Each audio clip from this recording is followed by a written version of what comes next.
Palestine, which is about a visit to Gaza in the early 1990s with her father, Najla Said, and the rest of her family.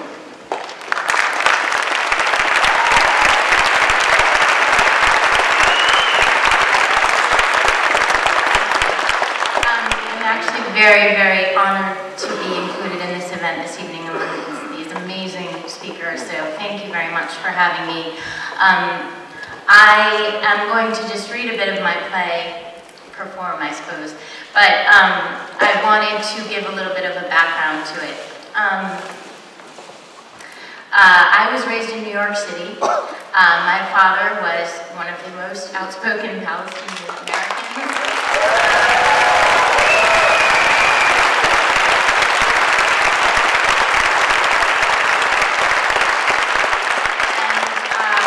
I had difficulty growing up dealing with my embarrassing father, basically, and all my Jewish friends who otherwise I fit in perfectly, and everyone thought I was Jewish, and I got along fine. But I had a few events happen in my life. Twice being caught under bombs in Lebanon, once as a 9-year-old. And when I was 18 years old, we went to Palestine for the first time. It was my father's first time back since he had left over 40 years before, and he had just been diagnosed with cancer, leukemia.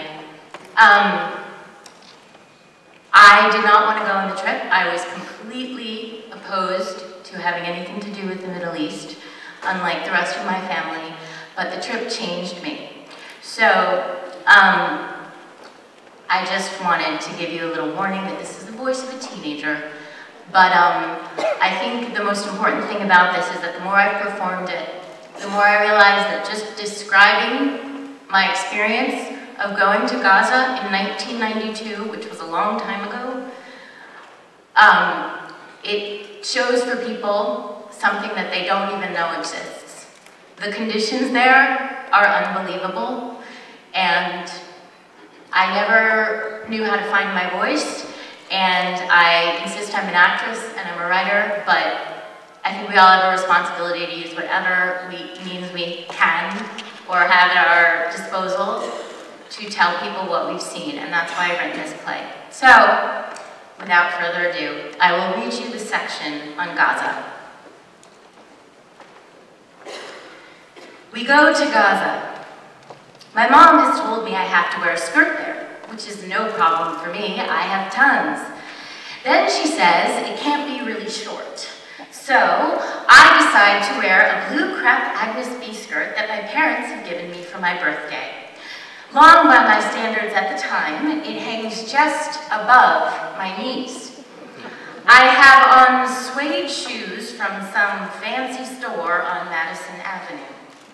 I have no idea what is expected, or what to expect. I think I look modest until the driver of the UN vehicle that we are in, that is the only way to get into Gaza, suggests that he stop for me and my mother to get us some sort of full-length hijabs, or headscarves, on the way. My mother refuses. She tells the driver, "We are not Muslim, but we are Arabs, and we can be respectful without being covered head to toe."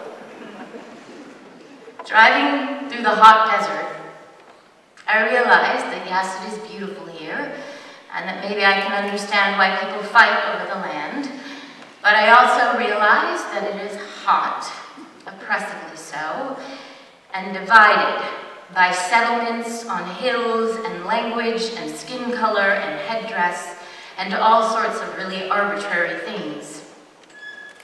We enter the strip through a military checkpoint.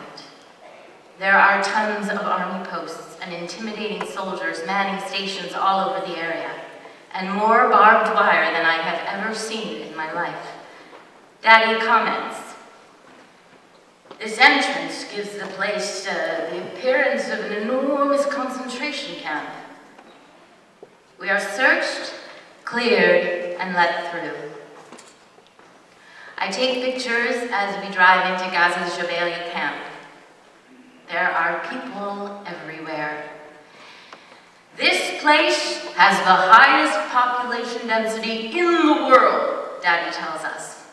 In half a square mile of space, 65,000 people live here on top of each other. The car windows are closed, but I can smell the open sewage. It feels kind of like we are entering hell. Daddy continues. The statistics here are nightmarish. Terrible infant mortality rates, high unemployment, the lowest per capita income in the occupied territories, the most days of curfew, the least medical services, and on and on. And this was way before Gaza got bad, like it is today.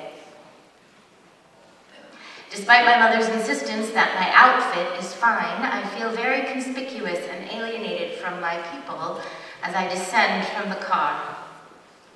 I don't think I really feel the intensity of that emotion until I put my fancy suede shoe down into the muddy earth of Gaza and inhale that stench.